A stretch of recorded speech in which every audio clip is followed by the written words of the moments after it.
Hi, I'm Jackie with MW3 Games. If you're unlike the many of us who spend way too much time on Call of Duty or spend probably too much money for a Call of Duty Elite membership, then March 20th is your chance to play the brand new Call of Duty Modern Warfare 3 Content Collection #1. This first round of public DLC includes the 6 DLC drops that Elite members have been getting monthly since January, 4 multiplayer maps and 2 Spec Ops missions for 1,200 Microsoft points or $15. The multiplayer maps are Liberation, Piazza, Overwatch, and Black Box, and then Spec Ops introduced Black Ice and Negotiator. The 2 Spec Ops missions also mean you can get new achievements, and they are actually the first ever DLC Spec Ops, which is pretty cool. The first 2 multiplayer maps include Liberation and Piazza and are complete polar opposites of each other. The developers tried to incorporate both close quarters and long-range combat in both of these maps, although it seems to be executed best in the second DLC drop, which I'll talk about in a minute. In Liberation, you're set in Central Park, and I pretty much just get sniped the entire time. It's best for LMG fire if you want to use that, but I usually just stick to the assault rifle and end up getting sniped. Piazza is one of the closest ranged maps that we get in this content collection, but what makes it different is that it incorporates kind of a vertical up and down element that you don't normally see in multiplayer maps. It makes it probably also one of the most frustrating ones to play. It's set in the seaside Italian village and it looks great, but because of the tight corners and very narrow pathways, you definitely are going to have to scour the outsides and try to flank your enemies on this one.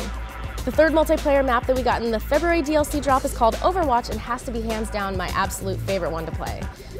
Because this map is set on top of a skyscraper, the only problem that I found is that it's very easy to kill yourself. Whether you're walking across a beam between 2 buildings or trying to get into that little nick to capture B, you could very easily fall off the edge. Overwatch is also really good for air support, so if you're getting attack helicopters or predator missiles, it's pretty likely that you'll get a decent multi-kill. The last and newest multiplayer map that just came out is called Black Box. This is another kind of mixture between close quarters and long range like Overwatch and Liberation tried to do. If you're into more close quarters combat, there's plenty of areas for you to stay cooped up in. Like I said, this map incorporates both long range and close range combat. So if you're one that prefers long range, there's definitely clear sights from house to house. Because sniping is definitely a thing in this map, there are specific locations where snipers like to perch up for long periods of time. The new content collection introduced 2 brand new Spec Ops, which are the first ever available for DLC. In Black Ice, you and your partner have to snowmobile down to infiltrate a diamond mine where you are going to plant high-grade explosives to shut down the mine forever.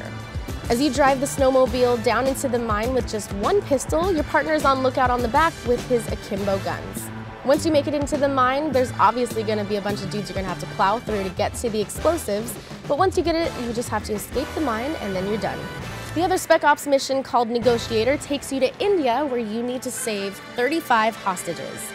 You and your partner start off separately and unarmed where you have to make your way towards each other, stealing pistols along the way. Once you find each other, you have to make your way through the city, saving as many hostages as you can along the way. Because Call of Duty is no stranger to intense breaching scenes, you can definitely expect to bust out some super sweet slow-mo headshots.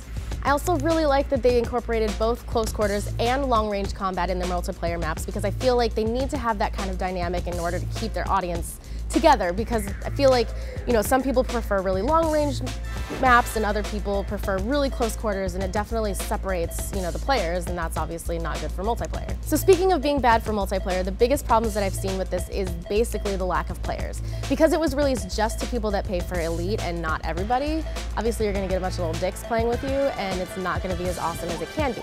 So hopefully, now that it's public, more awesome players will come on like you, and we can play a good game. So overall, I've been pretty pleased with it for a DLC pack.